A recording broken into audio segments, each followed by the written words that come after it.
Service ചെയ്ത ഒരു സ്റ്റൗവാണിത്. കണ്ടോ, ഇതിൻ്റെ ബർണർ ഫിറ്റ് ചെയ്യുന്നത് നിങ്ങൾ കണ്ടോ?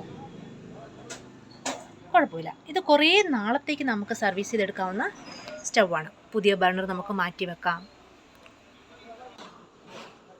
ഞാൻ ഇത് മറിച്ചിട്ട് നിങ്ങൾക്ക് കാണിച്ചു തരാം. പുതിയ സ്റ്റൗ വാങ്ങുമ്പോൾ എപ്പോഴും നമ്മളതിൻ്റെ അടിഭാഗം ശ്രദ്ധിക്കുക.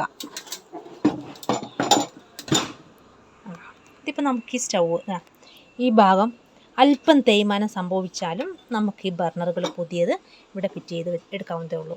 നോബിൻ്റെ അടുത്ത് നിന്ന് ഇവിടെ ഒരു പ്രശ്നം വരത്തില്ല. ഇവിടെ നമുക്ക് ശ്രദ്ധിക്കേണ്ട കാര്യമില്ല. അവിടെ നമുക്ക് യാതൊരു പ്രശ്നവും വരില്ല. എന്നാൽ ഇവിടെയാണ് ഇത് ഫിറ്റ് ചെയ്ത് വെക്കേണ്ട ഭാഗം.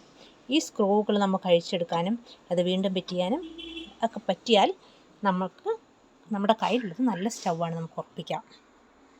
അങ്ങനെ പുതിയ സ്റ്റൗ വാങ്ങുമ്പോൾ ഫിറ്റ് ചെയ്യാൻ പറ്റുന്ന സാധനങ്ങൾ എന്ന് വെച്ചാൽ റിപ്ലേസ് പറ്റുന്നതും വേണം വാങ്ങാൻ.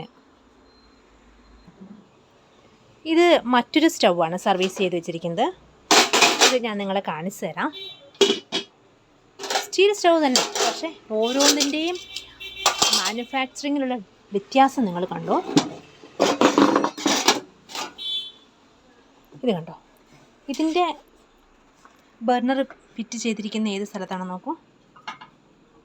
കാണുന്നുണ്ടോ? ഇതാ, ഇതിന് നമ്മളിപ്പോൾ നേരത്തെ കണ്ട പോലത്തെ ക്ലാമ്പൊന്നും ഇതിനില്ല. എന്നാലും ഇത് കുഴപ്പമില്ല. ഇപ്പം നമുക്കിത് സർവീസ് ചെയ്തെടുക്കാൻ പറ്റുന്നേ ഉള്ളൂ. പക്ഷേ ഇതിനടിയിലിരിക്കുന്ന ഭാഗം പോയി കഴിഞ്ഞാൽ ഇത് കാണുന്നുണ്ടോ നോക്കാം. ഇതിനടിയിലിരിക്കുന്ന ഈ ഭാഗം അത് തുരുമ്പിച്ച് പോയി കഴിഞ്ഞാൽ പിന്നെ നമുക്കതൊന്നും ചെയ്യാൻ പറ്റില്ല. ഉണ്ടോ? ഈ ഭാഗം പോയി കഴിഞ്ഞാൽ നമുക്കൊന്നും ചെയ്യാൻ പറ്റില്ല. എന്നാലും ഇപ്പോൾ അത് സർവീസ് കുഴപ്പമില്ല. ആവറേജാണ് ഈ സ്റ്റൗവിൻ്റെ സർവീസിങ് കപ്പാസിറ്റി.